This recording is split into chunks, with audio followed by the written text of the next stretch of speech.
the 3 nurseries all had experienced managers in them. So then here's me coming along, you know, and I think they felt a little bit unsure to start with about how I would fit in. Jo's role was new, so obviously there's always going to be some, you know, fine tuning that we have to do along the way.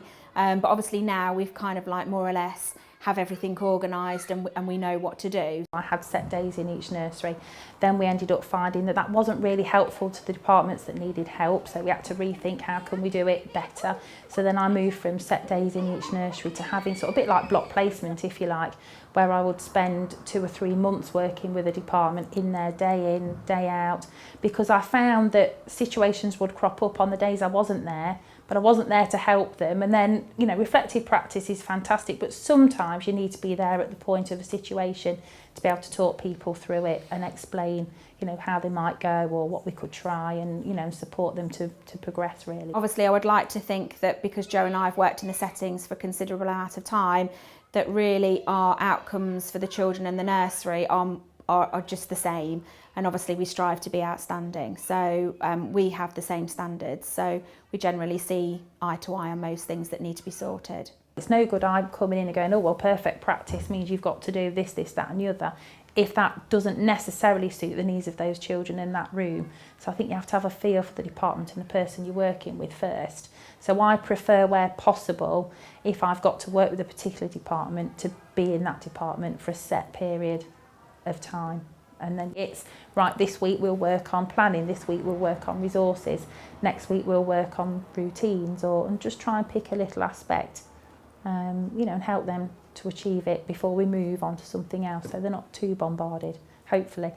Obviously you've got to tread carefully about how you deal with offering support to practitioners, and we always say that, you know, it's to benefit them, it's to benefit the setting, it's to benefit the welfare of the children. But there have been some practitioners who have found it a little bit difficult to come to terms with that they've needed more support. But once they've had that support and then they see the outcomes in the end, then they've been pleased with their development. I've been working with a member of staff at Daneshill. Her department has grown and she's got more children, and she's never had to lead another practitioner before. So, and she's person who does a lot of self-confidence, and my work with her wasn't necessarily professionalism, but it was boosting her confidence and giving her little tasks to do where she felt that more confident to direct somebody else and strategies that she might use.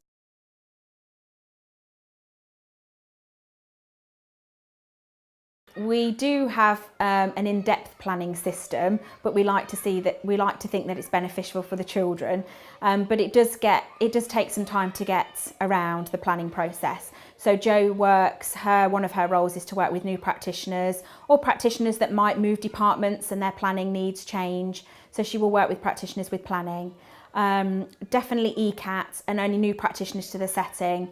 She will offer a training course based on ECAT. ECAT came in, and with it there was a set of guidelines that we used then to reflect on all aspects of our practice in the nurseries. Because I'm quite a methodical person and I like a list, so I used the portfolio guidelines from ECAT as my list, if you like, on which things to tackle and when.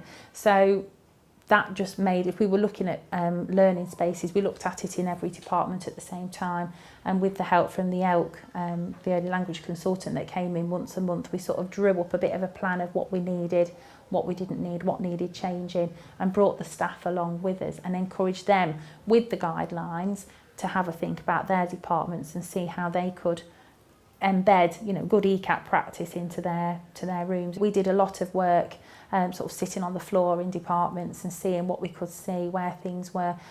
We thought we were doing the right thing by putting posters and murals up and friezes up with the alphabet and numbers. I mean, you really couldn't go anywhere in this nursery without seeing a shape or a number or a letter. What ECAT taught us about was how distracting that can be for learning and for children to be able to sustain their play and thinking. So, you know, when we first took all that off the wall, it was, everywhere looked so bare, but now, you know, the benefits of that for the children is so much better. They've got so much more space, and we've got so much more thinking space, because you're not continually being bombarded by images that actually you don't need.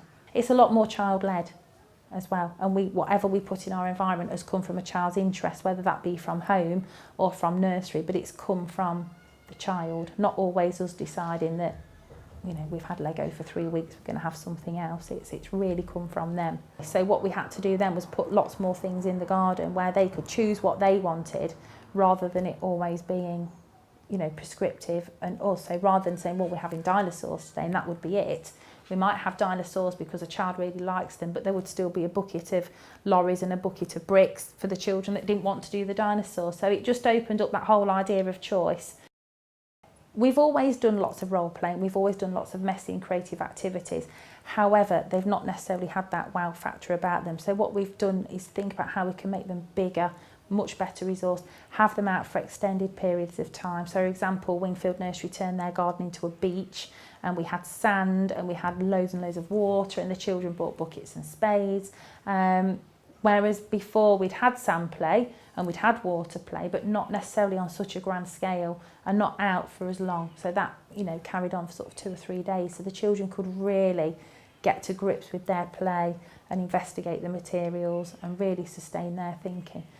It's definitely having a positive impact on the children, and also it's nice for them that the environment's not changing too much, that they get the opportunity to do what they've really enjoyed over and over and over again.